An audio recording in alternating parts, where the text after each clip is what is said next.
Wolf. Welcome to the podcast. Welcome to the Wiretap, man. I'm happy we could finally get to doing this and shit. Oh yeah. It was a little back and forth, but I'm glad we could link up finally. Yeah, I am too. It's I'm extremely happy to have you. How have you been? How's your day been? Oh, pretty average, man. Woke up at about 3:30 in the morning, went to work, got home about 3:30 afternoon, played a little I've been playing Outriders lately, like I'm Oh, really? addicted to it. Yeah, it's I've awesome. I watched one of my friends play it for a little bit. It seems really cool. Yeah, I put like back when the division first came out, I put like 14 days worth of hours into the division, which is a ridiculous amount of time. Yeah, Um, I feel you. and Outriders is pretty much like the division, but with everything that was wrong with the division gone. Oh, that's good shit. Yeah, I mean it's totally different atmosphere and setting and everything, but like yeah, it's just a very well put together looter shooter. Like it cuts straight to the chase. Like there's no in-game purchase. I don't know, it's just very good. You should check it out if you like looter shooters. It's fun. Hell yeah, I do like looter shooters. I think they're really fun. They're definitely really fun to just kind of like turn your brain off to and just kind of do. Oh, and it also has like the armor aspect like Diablo did. So like the armor just looks really cool. Like it's just a well-crafted game. The gameplay loop, every game has a gameplay loop. Yeah, The gameplay loop that they made is like super addictive, especially because they use the same mechanic that Doom uses for healing, which means like each class is a certain way to heal by dealing damage. okay, So yeah. like instead of holding back in the division, waiting for your skill to pop to heal, hiding in cover, in this game you're constantly like it's constantly balls to the wall, running and gunning. That's Like awesome. yeah. I But this love. Yeah, but I don't think this is an interview about Outriders. I don't have any association with that. I just enjoy the game. Yeah, that's fair. So for people who don't know necessarily who you are, if you'd like to like introduce yourself and kind of explain what your art is and what you kind of do, what you kind of sound like. All right, yeah, that's a broad category. I'll try to keep it concise, but I'm a 33-year-old.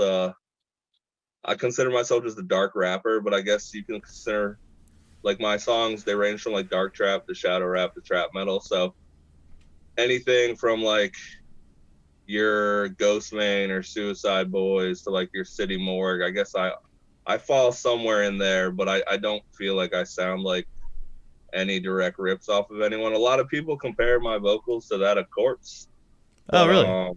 I guess I could hear it. Yeah, I could kind of hear that.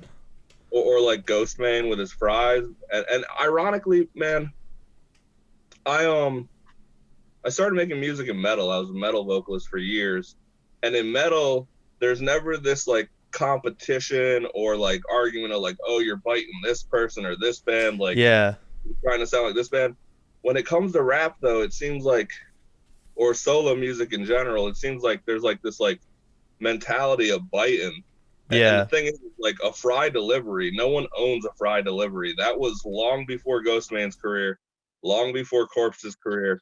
Like people have been doing vocals like that forever. It's just a delivery. So, um, and I used to take offense when I got compared when I first started making music, but now like it's a compliment. If you say I sound like Corpse or that I sound like Ghostman, cool. They're both like super successful. That's yeah. dope. Yeah. Yeah, no, I see that a lot as well with solo music. I think partially the reason is because like when you have a full band, like even if you're going for a certain sound or whatever you're kind of going for, the only way you can get to that sound is from the amalgamation of those like four, five, six, however many people. It's like if you ever see like bands having to replace like I don't know, like a guitarist or maybe a bassist or some shit, like they end up changing their sound, and it's not necessarily by accident. It's because the group of people is different. The charisma within the Yeah. group is completely different now because they took away one and added a different, and like And so it's kind of hard to like conceive that same sound. Whereas with a solo artist, you're coming from straight within your brain. You don't have to think about whoever else is there with the process. It's just you. Yeah, no, and I agree. And what I've noticed now that you mention that, it makes me have I guess not an epiphany because that sounds too big. It's not that big of a deal, but a realization that like with solo artists too, there's also a lot more ego with it, bro. Yeah. Yeah, because it's one person. It's you. It's not a band, like a group. It's different. But I have made that. I have noticed that like back in the metal and hardcore days, nobody was talking about biting anyone else, and there's plenty of metal and hardcore bands that sound similar. Oh yeah. You know, like like I can like Waged War and Knocked Loose. They don't sound super similar, but they sound similar. That's like two like right off the top of my head that I can think of. Oh Or yeah. like Hatebreed and Ice Pick. I mean, yeah, they both have Jamie Josta in it, so maybe that's why. But yeah, but yeah, there's plenty. But yeah, no, I've been compared to them. I've also been compared to Marilyn Manson for some reason. Huh. I don't see that. I don't really see that one either, honestly. I But mean, yeah, maybe my it's just because like the tone and like the aesthetic, or I guess maybe, but like, yeah, I got a little goth aesthetic, and then I kind of got like the woodland aesthetic. But that's like where I live, dude. I live in the middle of nowhere. oh Like yeah, I live in Amish country. oh shit, just out there. Yeah, That's yeah. that's kind of the best location for that kind of shit, though. Oh yeah, no, I enjoy it. But yeah, I started doing vocals when I was 19, so that was 2006, and that's when I learned how to do the fry vocals, and which is like the like you know like the like just the gravelly voice, but Yeah, with metal you project it so it's a scream. yeah, So I didn't like I was in a few metal bands, a couple up in Connecticut, a couple down in Maryland because I'm originally from Connecticut. I played a few shows. It was a good time, but then come like 23, I actually got clean and sober for the first time because I had a pretty bad habit. And I just like got this idea in my head that I was too old to be in a band or too old to make music, and I thought like I had to grow up and live this like American dream or something. I don't know. I was brainwashed, man. I thought like I had to like find a career and just settle down and live a normal life, and I kind of gave up on creating any art for like 8 years, bro, and just became a slave to the dollar. Like, and I had my own house, and I had a new truck in the driveway, and I had a boat, and I had a side business, and I was miserable, and yeah, I ended up relapsing, and I lost all that stuff. And when I came back from that, I decided, you know what, life's too short, and I'm gonna make music. So now I gurgle into a microphone in my bedroom once a week.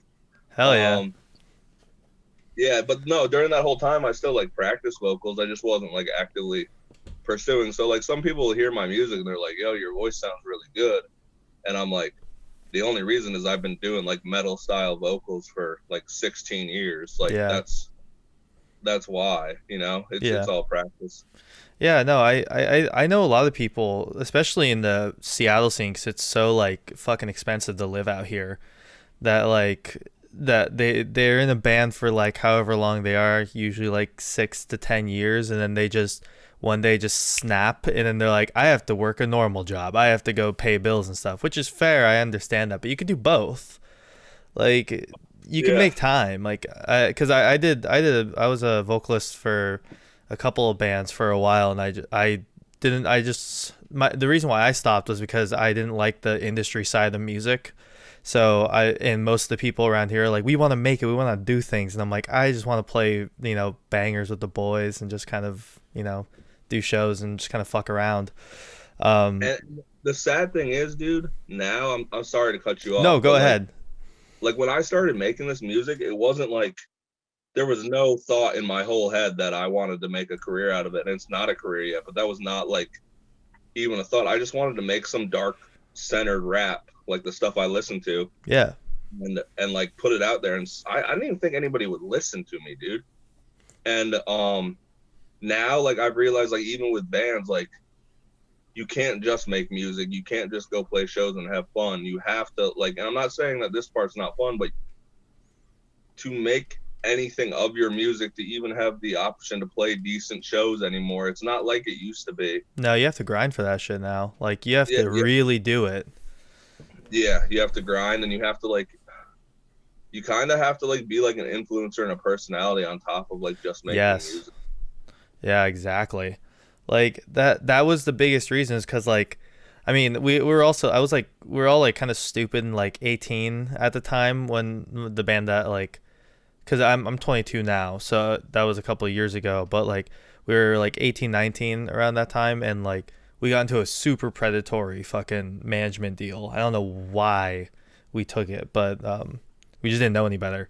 And it just kind of made me fucking like hate the industry side of stuff, like the business side of it. Like I liked playing shows, I liked organizing shows, I liked writing, I liked practicing, I liked recording.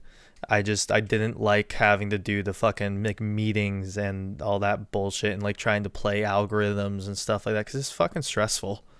Yeah, algorithms are stressful. You're like one song, picks up on the algorithm, or God for like one time I got on Discover Weekly, and I know there's other artists that get on Discover Weekly all the time, but one time I got on Discover Weekly and I'm like, oh, what did I do? I have to re-emulate that to do that again, and there's Oh just so god, many yeah. factors that like half of it's hard work, but half of it is luck. Like a lot of it's just like you gotta get the right amount of saves, the right amount of listeners to saves ratio in a certain amount of time, Yeah. and yeah, it's crazy, but like I guess like all the cool experiences kind of outweigh all the irritating and frustrating. But I will say this for me personally, the whole influx of social media with music, um, there's times where I don't even know why I'm doing this, man. Like Yeah. I can't stop because I love it, but like there are times where I'm like, man, maybe it would just be easier if I just closed up shop, you know. Yeah. But then the next day I'm in love with it again, and I don't think that I'm exclusive in that feeling. I feel like a lot of artists feel that way, I but definitely I do. I don't think it was always that way though, man. I think the way that like music has grown, and how it's changed drastically in the last 20 years, how we consume it, etc. I think has a lot to play into that, because 20 years ago you just had to make killer music and try to get it like in record stores and maybe play it on the radio and maybe go play some shows and you might actually gain some traction. Yeah. Now anybody with one of these and Yep. a laptop can, which is awesome, but at the same time it just changed everything. Yeah, exactly. Like now there's a game to it almost because you have to figure out how to get people even to give you a couple minutes of their time to even take a chance on liking Yeah. something. Like, And the worst part is like posting every day, dude. And I know oh not yeah. everyone does that, but I do try to post like every day. And Yeah. and sometimes it's real easy because like I have tons of content, and then other times, which what I've done now is I just don't post. But other times I'm like, dude, I don't have anything to fucking post. I haven't been out for a photo shoot. I haven't filmed a music video. I don't have an A and B. I Yeah. don't have nothing. And in the past I would just throw out low quality content, but I'm just not. Like I'm a lot more hard on myself, both with my music and with like whatever I put out there. And Yeah. not saying that it has to be branded or I'm in a persona, but I just mean the quality of what I put out there. It's not just going to be a mirror shot or something saying like good morning, say it back. I know people do that. I know it works, but just to me, that's just not It's not what you're after. yeah, that's just not what I'm after. And a lot of people, I keep saying a lot of people, some people have come to me and they like my aesthetic or something, and what I tell them is it's not an aesthetic. Like I am a guy that lives in the woods, that creeps it up a little bit for the pictures, spooks it up. Just like I'm just a dude that likes horror films that lives in the woods, Yeah. you know. Like your stuff definitely strikes me as that, like, because with most people, because like whether it's intentional or not, you've definitely branded yourself as that sort of aesthetic. But I always saw it whenever we first started talking, I like looked through your Instagram feed and I was like, no, this dude's like for real. Like this dude just likes horror, like likes horror films, is out kind of in the middle of nowhere, and that's just kind of what he does. Like for other people, you can definitely see like, oh, that's a little hammed up, or whatever, or they're trying to get that shot and stuff like that. Especially for me, because I'm like an editor and a photographer, so like I know what that looks like. But for you, I'm just like, no, that dude's just out there doing it. Like that's just what he feels Yeah, and what he wants to show.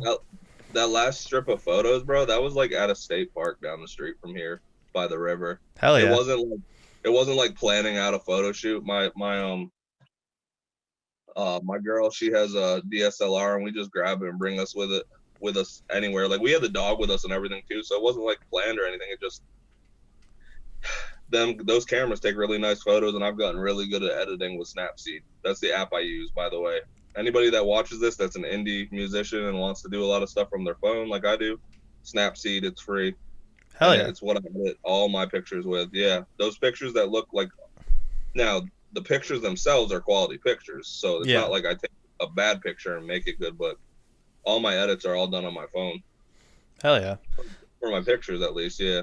That's awesome though, because like I think that's the cool part about like the technology that we're in, like because you get the bad sides, like we were just talking about having to play like an algorithm to get your music in front of people, but like the cool part is that like everything's so much more accessible now at the same time, where like anybody can just pick up a mic and just kind of fucking record it into a shitty laptop and make it work, and if they really go for it. And same thing with like photographers. If you know, if you're trying to figure out how like editing works, or you just want to use it on your phone for ease of access, you got plenty of like options. Whereas before it was like you have to use Adobe, and that's the only thing you can use, and they can charge out the ass for it. And Oh it's yeah, cool. no, exactly. It's really Why is cool. this focus keep doing this? All right, there we go. Stop. I keep seeing it go dark and bright, dark and bright. Yeah, It's it's gonna just be like a strobe. It's gonna give your viewers seizures, bro. I don't want that. we don't want that, not yet at I least. mean, I try to induce a reaction, but not that kind of reaction. You gotta But do some reactions. yeah, no, but the ease of access, man. If I say this to myself sometimes, like if I had known like back in 2015 how easy it was to like make music, like how accessible it was, Yeah. I may have branched out on my own, but at the same time, I wasn't even in the right headspace. I literally thought about making music for almost 2 years. I had this laptop, this interface, and all this stuff for like a year and a half before I ever recorded my first song on it. God damn. Yeah, because I just, like, you know, you keep putting it off. You're like, oh, I'll write that song tomorrow. And this is before I knew anything. I didn't know anything about producers or leases or exclusives, or I didn't even know how to use my DAW. I didn't even know how to use a digital audio workstation. I had no idea about peaking or clipping because, like, I'm a vocalist. I never did the Yeah. engineering side of stuff. I had no idea about like front of mic because it doesn't say it's the front of mic. It has a symbol on it, but it doesn't like all Yeah. that stuff. You know, I had to learn, and it sounds pretty comical, but no one told me what would happen is I made like my first 11 songs at like plus 10 decibel gain and was like, why do I sound like I'm underwater from the engineer? He's like, dude, you're clipping. So that's when I started recording at -6 decibels, you know? Yeah, exactly. Got to get the hard limit. Yeah, and when I first started recording, I was like doing like 3 layers, which is like pretty much a norm, you know, left, right, center. Yeah. But for what I do now, man, my main vocals are 6 layers, like just 6, like, so that didn't just like the way I record and everything I do now wasn't like how I did it 2 years ago. It wasn't like I just started and that's how I recorded, you know? Yeah. It's been a lot of trial and error, and I think I have about 100 things released, not all under my name. I'd say about 60 under my name. And that's what I will say to anybody thinking about making music. Just go do it. And Yeah. just keep making, don't necessarily release it, but keep making finished products. Like get it all the way recorded, do like a basic mix on it and see how it sounds, you know? And that's where you're going to know. You're going to be like, oh, I don't like that layer there. Oh, I want a harmonizing layer here. Or, oh, I don't like that ad lib there. Or like even just writing and figuring out flows. Like my flow before used to be so basic on the 4. Like people like the music. I can't stand anything before March of last year. But but I think that's pretty much a normal thing with musicians too. They Yeah. can't stand their old stuff. Yeah, it all just came from doing it. Like I feel like I had gotten stuck in this idea of like, oh, I just like, and this is with anything, man. You get so worried about like the result that you don't even take the action. Yeah. I know what you mean. Yeah, you get so stuck in that fear.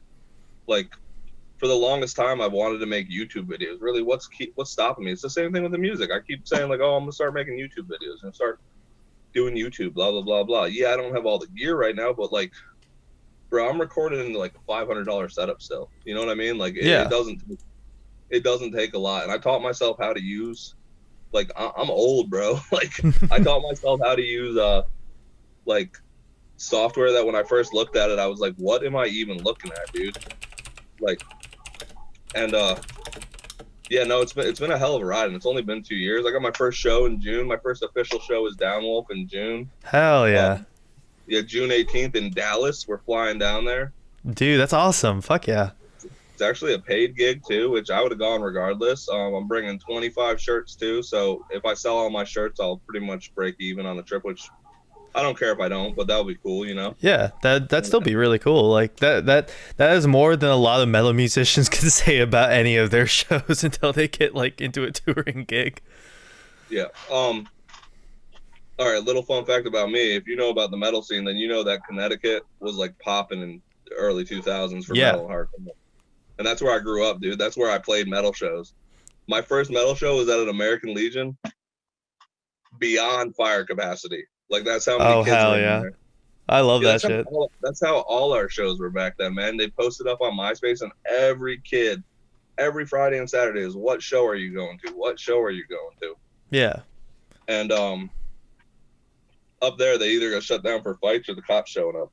You know, very few shows finished all the way through. Yeah. Yeah, they hate being the headliner in that case. Yeah, no, CT Brotherhood would come through and break shit.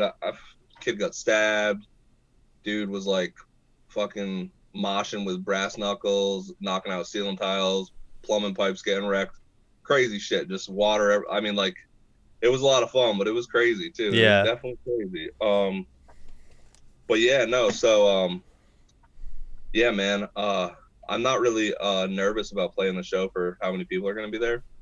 But obviously I'm a little nervous. I did a little live performance back in 2019, but that was like kind of like just 2 songs and out of nowhere, you know. I was at this like gathering and they had a mic and a DJ and I just put on 2 of my tracks and performed. But this is like, I'm getting a set track together. I might program some lighting. I don't know yet. I got to get this shirt ordered together. So I'm a little nervous, but I'm super excited. It's going to be super cool. That's fucking awesome. We haven't gone public with a flyer yet because I don't think it's ready, but there's some mid-range, like, I'm small, my name's way small, but there's some mid to large like trap metal names on there. It'll be a That's fucking rad, cool dude. That's super fucking cool still.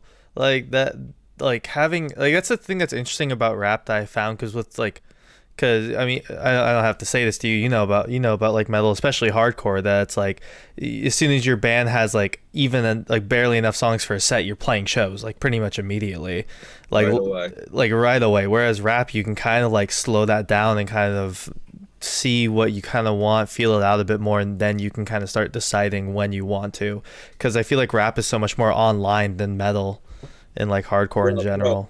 Out of my 60 songs, I think my set's only 7 songs, dude. It might not even be 7 songs. It's yeah, that'll be cool. I'm gonna tell you my set list right here. Bet. So everybody knows my set list. All right. It's gonna probably go something like this. It's gonna go Counting Sheep, then Ambush, then Fuck Bonnie and Clyde, then Moving Bodies, then Wrong Turn, then Sunday Service, and then I cannot tell you what the last track is. Okay, bet. It's a surprise for somebody that's attending. Okay, hell yeah. But that's the thing. But yeah, no, I'm getting with my engineer. And what I thought would be cool, and I'm sure it's been done before. I know for a fact it's been done before, but I want to do it. He's going to take all them songs, and he's going to place them in a set track, and he's going to give me enough time in between, you know, to catch my breath in my head, and we're going to put all different kinds of like horror movie and action movie samples in between. Oh, fuck yeah. That's going to be such a good vibe. Hell yeah. Yeah. And this is actually probably the shirt I'm going to wear to the show. It's my friend, Sean. I don't know if you can see it. Oh, yep. Yeah. Limited run, so you can't buy it. But he, in my opinion, he is the best fry vocalist in rap in the entire world, period. Like, even better than Ghostman. And I'm sorry, all people are going to be like, no way. But like, go listen to him. His vocals are crazy. Hell yeah. Like, insane. I'll check him out. That's awesome. I'm super down, dude. That's super cool that you're gonna be able to play your show, especially after the fucking like year that was 2020 for live musicians and shit like that. Like, that's gonna be awesome. Oh yeah, no, I'm so excited, dude. I just got my taxes back. I know a little late, but I just told Baby Witch, aka my girl, I was like, we gotta order those plane tickets now. I got the cash. I'm like, let's do that merch order now. I got the cash. And the cool thing is it all came from, honestly, Instagram and hashtags is like how I met the person that's putting on the show. And It's Yahtzee. He lives down in Texas, and we were actually supposed to do a show last June, and then obviously the pandemic hit, and so it's gonna be cool, man. I'm super excited. Hell yeah. They got a DJ and everything, and yeah, man. I just if you told me 2 years ago that I didn't even I wasn't even like thinking about buying beats or anything like that back then. I just wanted to make some music and put it out and see what happened. I wasn't like super invested. Yeah. And now the amount of like effort and time and energy that I put into like music, promo, interaction, making content besides the music, it's crazy. But I will say this, I also have to sometimes just like disconnect. Yeah. And I mean, I'm still available on Instagram and I'm still posting, but what I mean by disconnecting is like I've gotten to points in the last 2 years where like every experience in my life just becomes content. Yeah. Like and I'm sure you can kind of relate where you're like, damn, I could take some pictures here, or damn, Yeah. I could stream this, or damn, like, and that's cool. But dude, like the end of the summer, I was so burnt out, like to the point where like I just didn't want to talk to anybody. I didn't even really want to release stuff that was done, like, and so now I don't get mad at myself for like playing video games or like not recording that verse I told myself I was gonna record. Yeah. Because before it was like there were some weeks, man, where I was recording like 9 things and stuff like that, That's so And much. now, yeah. And now if I get 1 or 2 a week, 1 or 2 verses, and it's usually never less than 1, then that's fine, man. Yeah. No, It's not I no feel you. race. I feel you. Like there was this one night where I was on Discord with a bunch of my buddies and we are all like talking and just kind of like hanging out.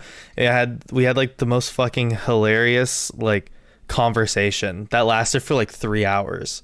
And the entire time I was thinking like, man, I should just ask if it's okay if I hit go live. I should just ask. Like I should just do that. And then I just never did because I was like, no, this is like too pure. I don't want to have this like just like blared out. This is just for me. I need to take this for myself kind of a thing. And so I didn't. But like I've had those situations like because a lot of my friends are like personal in life friends are all like content creators too. And so like whenever we're hanging out, it always turns into like, hey, do you want to do this with me? And like then I can do something with you. And then that's just kind of like how us hanging out goes. So like I get burnt out super fucking quick sometimes. And it's like I had to learn real quick like it's okay to take time to like fucking play video games by yourself and like not do anything. That's Oh yeah, and okay. also like I love the people that listen to me. I don't even like calling them fans because that's still kind of weird to me. But I love the people that listen to me. I love the people that just follow my Instagram because they think I look cool or something, or they think I'm funny. I don't know why, but whoever supports me in any facet, I like them. But I also had to realize like I don't owe them anything really. Yeah. Like I provide content and stuff that they enjoy to consume, but like I'm not required to do that when I'm just not feeling it, And before, like, same thing you said, I've been in places where I'm like, yo, let's take some pictures, blah blah blah, and then like the whole rest of the day, I'm like editing pictures and post, and like it just consumes everything, and Yeah. I just. So, that being said, the week after the show, I'm actually like we rented a cabin, so we're just kind of disappearing, so that'll be good. And yeah, man. I got so much stuff. I'm coming out your way like late August, early September. We should definitely link. I'm Hell gonna yeah. be in. I told you I was gonna be in Allen, right? Yeah. Yeah, I'm Yeah, we super should down. definitely link. And Let's guess link what? up. Yeah, we don't have to take no photos or nothing, man. We can just hang out. Bet. Whatever you want to do, man. I'm super down. I'm super down to link up. That'd be awesome. Oh Yeah. yeah, but I guess since your viewers have no idea who I am, the whole reason I even started rapping is because of one person, Scrim. Period. I heard him on Paris, and I saw him on the Paris music video. And it was in a skate park, and it looked like a hardcore show to me. Yeah. Like I saw that in 2017, and I was like, yo, this song is heavy as shit. And what the fuck am I looking at right now? Yeah. Like, what am I looking at right now? And I'm like, yo, is this a metal show? So that kind of introduced me, to like shadow rap, horrorcore, dark rap, whatever you want to call it. And Yeah. then I realized that a lot of these guys had like backgrounds in metal or punk or Scrim was even a DJ, you know, like they all had these other musical backgrounds and they all these I guess you'd call them all these people that were like involved in some sort of scene of counterculture, you know, punk, hardcore, Yeah. metal. They all kind of culminated in underground rap and I was like, man, maybe I should try to start making music. And for a while I was like, nah man, you're too old. And so still sometimes the reason I push so hard is because I am 33. I'm about to be 34. Yeah. But I gotta realize that really don't matter, man. Like Scrim and Ruby are real close to my age. Ghostman's like 3 years younger, you know. I mean, and they're all like they've all achieved their goals, but like, so what if I'm a few years behind? And you know, this is me saying that if it even ever happens to where I make music full time, it might not even happen. Yeah. You know? And honestly, I was talking to someone earlier. I would love to like just be able to quit my day job and work like a part-time gig and create the majority of my time. So where like it's not even like my full income, but it's most of my income. Yeah. No, I feel you. Yeah. I have this friend. If anyone in my stream is watching, it's Clear Marbles, my good friend that I stream with a lot. He has like a lot of like really like big goals in terms of like business. He has a lot of like business ideas and shit like that. He's one of those kinds of people. And he's just wants to like create a business and be able to like live off that business and be proud of what he does, that sort of thing. My goals are much smaller than that. I'm just like, I just want to like, you know, pay my bills with my editing or my videos or whatever. I don't need a whole bunch of shit. I need to be able to replace my equipment when it breaks, and I need to like pay my bills, and that's it. I don't really give a fuck about much else. Yeah, bro, before me and Casey met back up, because I've known her for like 3 years now. That's my girlfriend. My whole goal was like literally to buy an RV and just like create and tour the United States. And like, there's a guy that actually does it out of a van. His name, well, I think it's a box truck now. His name's Farrell the Earthworm, and he actually kind of inspired me. Where like all he does is create and drive around, and I was like, dude, that's like such a simple life. Like I don't want a ton of things. I don't have a ton of things. Yeah. I make a decent amount of money. I make a good wage. You know, I'm in a trade. You know, I do decent, but like I've always just been that way, like a minimalist. Like I have my recording equipment, an Xbox, and my clothes. Like everything I own can fit into a 2000 Toyota Corolla. You know what I mean? Like, Yeah, I totally know what you mean. yeah. Yeah, So the only like big like thing that I own that isn't like for content, because I have like a PC setup and I have like a big ass fucking stupid ass camera and shit like that, but I use that for craft. The only thing I have that's like just for me is like I have a shitload of CDs and vinyls, but that's my oh only yeah, thing. That's everything else is like I don't need anything else. That's it. Yeah, I don't. Yeah, no, I think that's always the best. But really quickly going back to seeing like Scrim and that being your big inspiration to actually like go into rap. For me, I think the first person I saw doing kind of like dark trap is I think it was Ghostmane. It was either Ghostmane or it was Scarlord. It was one of those two that I saw that was first. And my drummer, my old band showed it to me because he was a huge rap head, and he was like, "Yo, you gotta check this shit out," and send it to me. And I got like, I can't rap. I was like, man, this is super fucking cool, because I like looked into it and I was like, yeah, no, they all have like fucking backgrounds in like some kind of like alternative culture and shit like that, and they like are bringing that kind of forward into like people's brains and making people like aware of it, and that's super cool. I like shit like that a lot, oh yeah. and I'm doing When I saw Venom by Ghostman in the music yeah, video, tell me you didn't think that like he looks like dude, a straight up hardcore kid, bro. He yeah, a looks like a hundred hardcore percent. guy. I was like, yo, and the song too.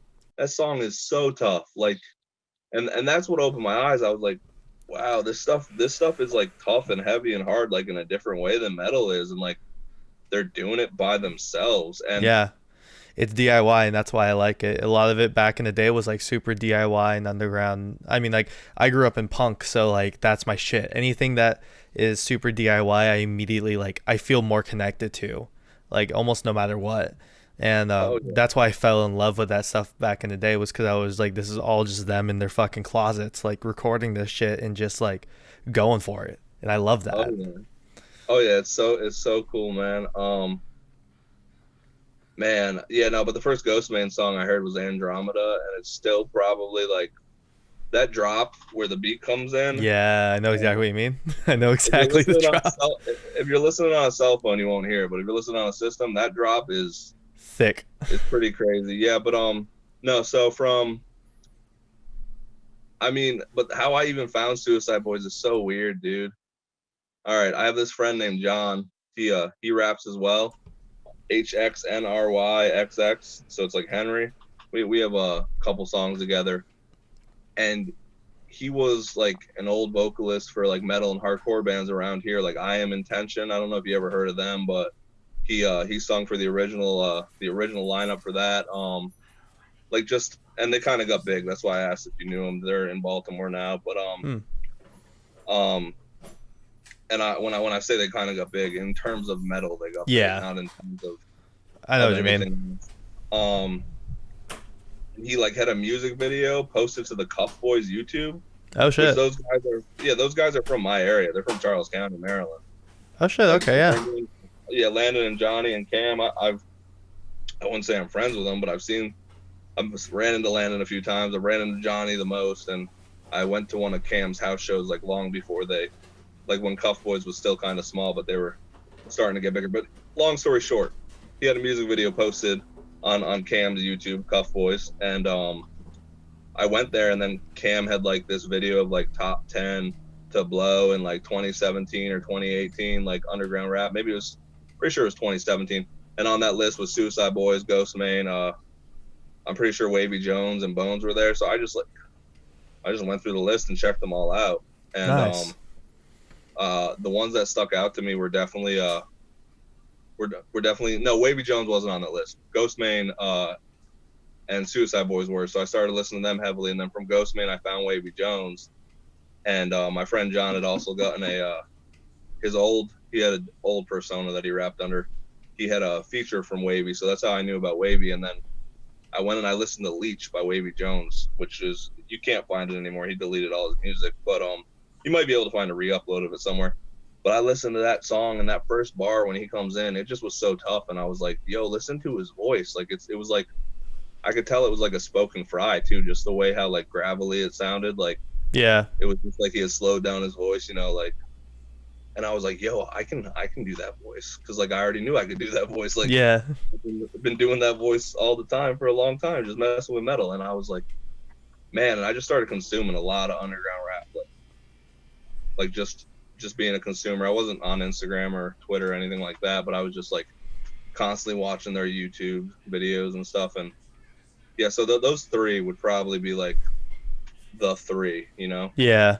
I know what you mean. Like, so I'm doing this video. I'm recording it either like tonight or tomorrow or some shit, and it's about new metal and like the lifespan of new metal. And I talk a little bit about like the where like when new metal kind of like fizzled out. I talk a lot about like the influences that it had on like other genres, and personally, I feel like the genre that most like resembles a lot of what new metal was is like dark trap and stuff like that. And I don't see a lot of people talking about that in a lot of ways. And I wanted to get your like kind of take on that. Like I think that the way that dark trap kind of like encapsulates metal and rap into one thing and like kind of mends it together is like truly what new metal I feel like should have been in a lot of ways. Oh, I mean, a lot of people are gonna disagree with me, but like, go listen to Lord Gasp. Is this too sharp enough to be a Fang?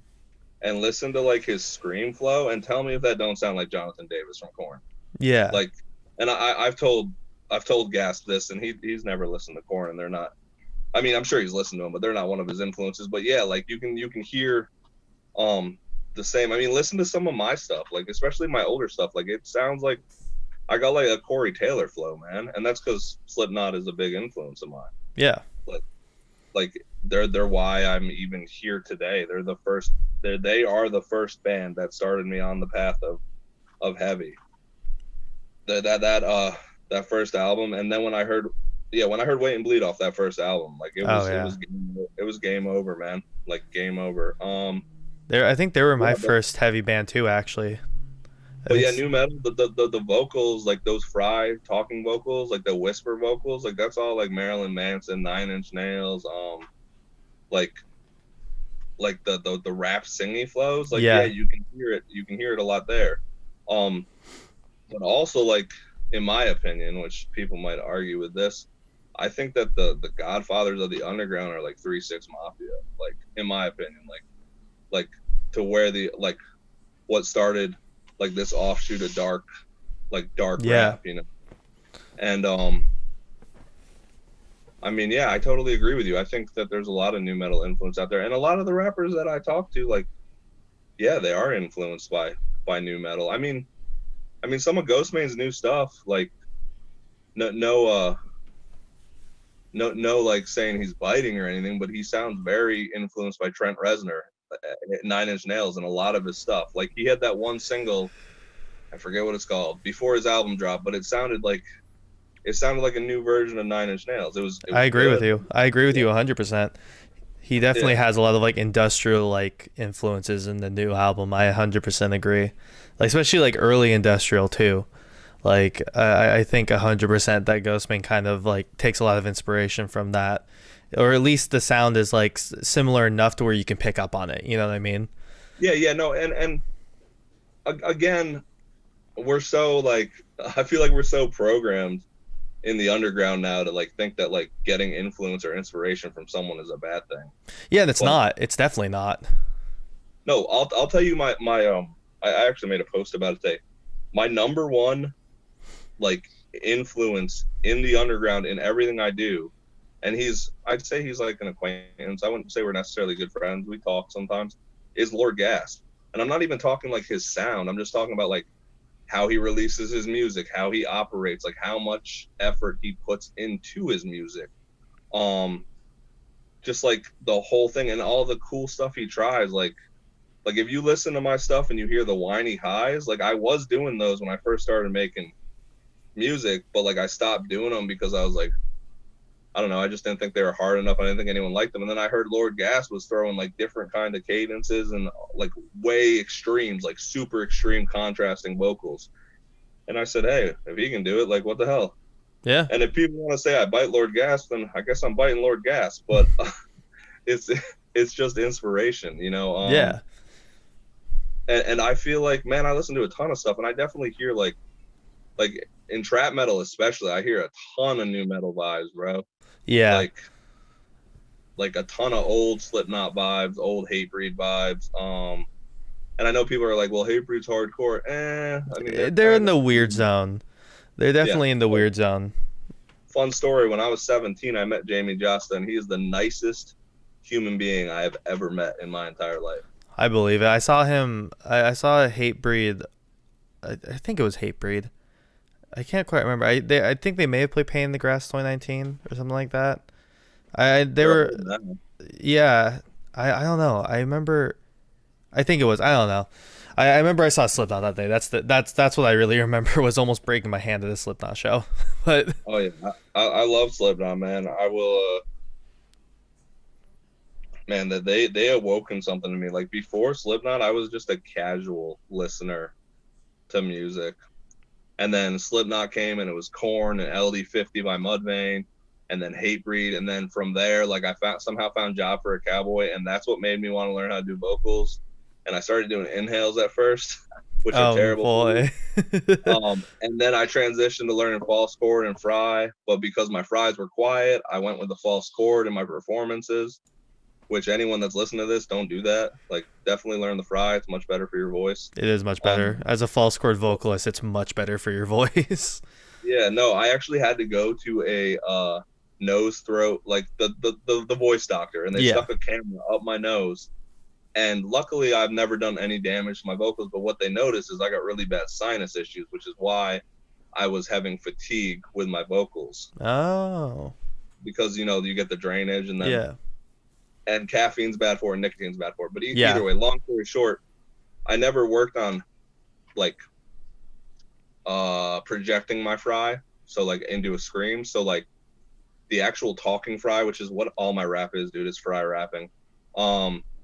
it's what I did all the time because I never worked on projecting it because I could never get it loud. So I was like, oh, this isn't good. It's not worth my time. Yeah. But inadvertently, what it did is it made me, in my opinion, really good at rapping and fry. So because I don't have to be screaming it, you know, I just have to project it enough to be loud, louder than my speaking voice. Yeah. Yeah. So yeah, no, false chord is loud, but it is not good for your voice. No, I that's 100% what I did when I was in my bands, and like, dude, it like really could fuck your voice up. If you have a bad night, if you hit a scream like wrong just a little bit, it fucks your whole day up. Like, it's not a good time. Oh yeah, it's completely like, I mean, I'm sure you know the science behind it, but it's like a completely opposite scream. Like false chord, your vocal cords are spread like that. Fry, Yeah, your vocal cords are slammed together. It's completely it's completely the and opposite. actually fry is like a way that certain languages make specific sounds and when they speak. So it's like a natural thing that the human body has evolved to be able to do. Yeah, You know, exactly. Where guttural sounds and stuff like that. Like there's like they're not over there pig squealing or anything. But like in other languages they use more of their vocal cords than we use. We use a lot more words and stuff like that, but they use, you know, so yeah. So any aspiring metal vocalist, learn fry. It takes a yeah, lot longer, but you'll be glad you did, and you'll be more in my opinion, you'll be a lot more versatile. I agree, cause like I remember because my band, the last band I was in was called Scourged, and we were doing like deathcore hardcore kind of mix where like we did like some like kind of faster verses, but then we really slowed down the breakdowns and stuff like that, and more like Beat down deathcore. yeah, kind of, yeah, and we really tried to make even the like longer verses more rhythmic and stuff like that, and less like just blasty. And dude, like I really wanted to learn how to do like the knock loose kind of like shouty vocals, and so I ended up learning it, but I couldn't like retain the skill. If I ever stopped doing it like for an extended period of time, I just like couldn't produce it for a while afterwards. I'd have to like build that skill up again. Whereas like my false chord vocals, I still like practice all the time in my car and stuff. They never go away. But like this like kind of higher knock loose like kind of every time I die sound just gone. Yeah. I can't even like begin to replicate it anymore. I wrote a song about feeling better. That's a feeling. I can't remember. Dude, Barf. dude, the fucking that verse is like so, I don't know what it is about that verse. It just goes so hard. The vocals for it go so hard. And that song, I always remembered it being much longer, and then I listened to it again the other day, and I'm like, "That's it." Like, Yeah, it's like so it's like a 40-second song. that's how much of an impression it had on me, though. You know, that I was like, my other favorite lyric. You know what? We're on Knock Loose. I made a tweet the other day saying that all my music from now on is gonna be musically inspired by Knock Loose. I was trolling. I mean, I love Knock Loose, but I was trolling. I was just in a mood. I was listening to them like all day. Oh yeah. My other favorite lyric from them though is I'm not straight edge, I just rather be sober. Oh yeah. I think it's the gospel, right? That's from the gospel. I think so. If I remember correctly. Yeah, no, that's a great line too. They have a lot of like really good lines. Their new album is like super tough. I just heard it for the first time the other day. I listened to them back when they only had the 2 albums, and then you know how it is. I will like wear a band out, like to where like I've listened to them like 100 times or something, their album, and then I'll just like stop listening to them for a while and then I'll come back to them. But oh yeah, no, I'm the same way. I'll wear some shit out forever. Like I've been on a huge hyperpop kick lately, and so I've been listening to like a shitload of 100 gecs and like a shitload of Dorian Electra and shit. And it's like I know eventually I'm gonna like get really fucking burnt out, but I'm gonna keep going. which is actually like with dark trap and stuff. I haven't listened to anyone that's not underground in like, I don't know, like 6 months. Like to be honest, I really just like I go through these phases now because I'm making music so much and I'm listening to beats so much, and I know it's not listening to music, but like I get like exhausted almost like of listening to music, like any form of music. So really, I guess a lot of my inspiration right now is like serial killer podcasts and like history. Like that's like literally like all I listen to is like serial killer podcasts and like true crime documentaries and like lost stories, and like I'm like a big history buff, man. I love all stuff about history. I feel ya. I am too. Me and that's like the only class I was ever like good at in school was like history class. It's the only one that like really grabbed me. Oh yeah, oh yeah. But man, Knocked Loose. Yeah, I love Knocked Loose. I'd love to see him live. There's a band out your way who, in my opinion, is the best deathcore vocalist of all time. Most would disagree, but I like the way he sings. It's the guy from I Declare War. I He's was about from to your ask if it was I Declare War. I Oh I my love god. I love Jamie. He's like one of the sweetest human beings I've ever fucking met. Like I met him a couple times 'cause I've been to a shitload of his shows because I love them. I remember I forgot how I heard them, but I heard them when I was like 15. And then I like when I was like 16, 17, I realized like, oh fuck, they live in my area. Like they're from Seattle. Holy shit. And it like blew my mind. So I kept going to their shows. Yeah, no, super sweet human being, one of the fucking best live vocalists I have ever heard. Like beyond Dude, fantastic. them lows, they're fry lows, but they just sound different, dude. I don't know how to say it. His They lows, they hit different. they hit different. It's like just like how like Mitch from Suicide Silence, his vocals hit different. Yeah. Carnifex's first album vocals hit different. Yeah. You want to know a funny story about Carnifex? Yeah, sure. All right. And shout out to Sean. I don't know if you're still their drummer, but you were always super cool, man. We used to talk all the time back in the MySpace days. That dude was super cool. Hell And yeah. I related to him because his profile picture was him drumming in a Slipknot shirt. I was like 19, 20 years old or something. They came to Baltimore and they were on tour with Salt the Wound and Oh, what a good band, by the way. Fucking oh love yeah, Salt the Wound. they're on tour with Salt the Wound and shit, dude. But anyways, my friend's local band was opening for him. We go all the way up to the club, and the freaking club people, and I got to meet them all, which was cool. I bought a Carnifex shirt. I kind of wish I still had it. And I bought their first CD. That's back when you still bought CDs.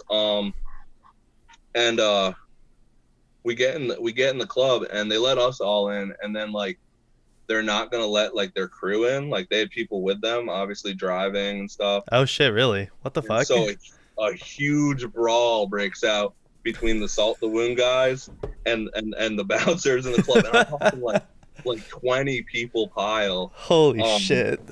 And then so obviously the show got canceled. But what ended up happening is the promoter didn't promote the show, so there was no money anyways. Like there was a bunch to it. Like there was no money, so they were gonna have to charge everybody to get in the door and stuff. Oh god. But yeah, Carnifex chilled for a little while. Salt the Wound dipped because I'm pretty sure the police were coming. Oh But god. they were all still super cool dudes. If I'm right, Salt the Wound's from Chicago. I think My so. memory's not the best. I think so. But Carnifex, like they were super dope. I don't really like any of their stuff after their first album. That's just me personally because I don't know. I feel like I don't hate it, but I feel like wherever you find a band or meet a band at is like that's always gonna be your favorite. Yeah, it's kind of going to be your like ideal situation.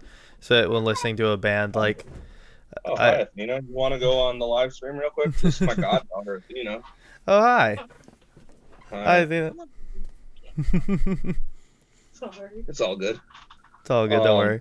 Hey, she's 2 and she can fry scream, bro. Oh, let's go. She hears me recording and making music, so every time she sees me, she's like, my name's Ryan, so she calls me Rai. She goes, Rai, and she goes, roar.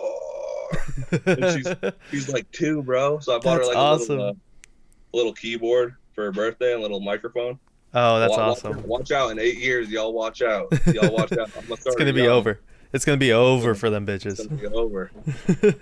Do you know, Be over. there's a band out here that you might like. They're called Cut Both Ways.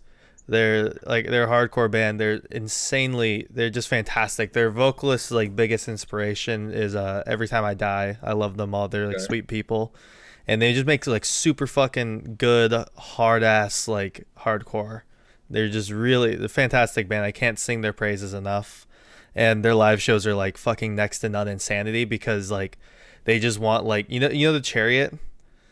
Oh yeah, oh They yeah. just they want like that kind of vibe for their live shows, and they really fucking pull it off. And it's like last show I went to was one of their shows before quarantine happened, and like we took like a merch table, and their vocalist got on it, and he was like surfing on the merch table. We were holding him up.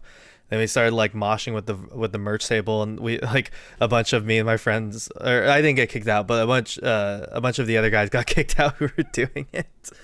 And one of them was Cut Both Ways' old guitarist, and they were like up on stage performing, like, well, there goes our old guitarist getting kicked out of our own goddamn show, but okay. And they're just a fantastic band. You know who Trapped Under Ice is, right? Yeah.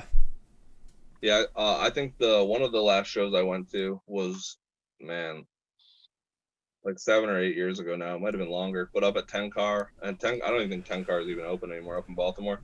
Mm. And it was Trapped Under Ice. I don't remember.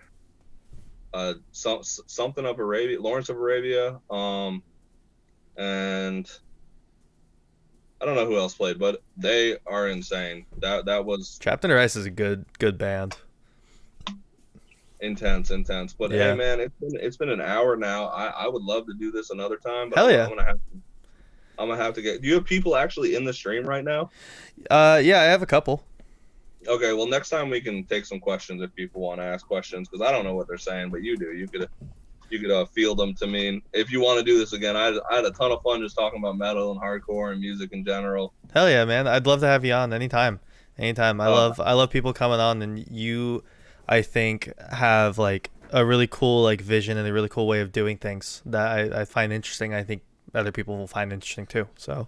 Oh yeah, I definitely take a ton of influence from new metal, man. Like when you said that, I was like, yeah, me. Hell yeah, bro. I could talk to you forever, but I got to get going. It's getting a little late here, so we'll do this again, and I'll get the lighting better next time. All right, it's all good, man. It looks evil. It looks good. It looks evil. All right, I appreciate you. All right, thanks for coming by, man. Thanks for having me. All right, later. All right, chat. Well, really quickly switch back to this. All right, there we go. Well, chat, that was DownWxlf. You can find him pretty much on all audio platforms under DownWxlf, and with the O and Wolf being an X. Here, let me switch here. And gamer moments. Yeah, no, he's super cool dude. Like, you can find them here. This is his Spotify. You can find them right here. Don't worry, I was listening to Joji earlier. You can find him here. He has some good shit, man. Like, his shit is next to none interesting, like dark trap. It really, like, I think doing some shit different than like most other people in the genre, because I think trap metal is one of those genres that has a lot of potential but hasn't reached its full fruition yet. And I think he's just kind of like, I think he's the next wave of that genre of like dark trap, and I think artists in the underground around his like level are gonna be like really big one day. I really do believe that. I'm not just saying that to blow smoke up his ass or anything. But that's the podcast. Thank you guys for watching. If you like my shit, you can find it on my YouTube channel, Quartz TV. If you want to watch these live, if you're rewatching this, you can go to twitch.tv/quartz_TV, and I'm on all audio platforms under the Wiretap. Thank you guys for watching, and I'll see you guys another day. See ya.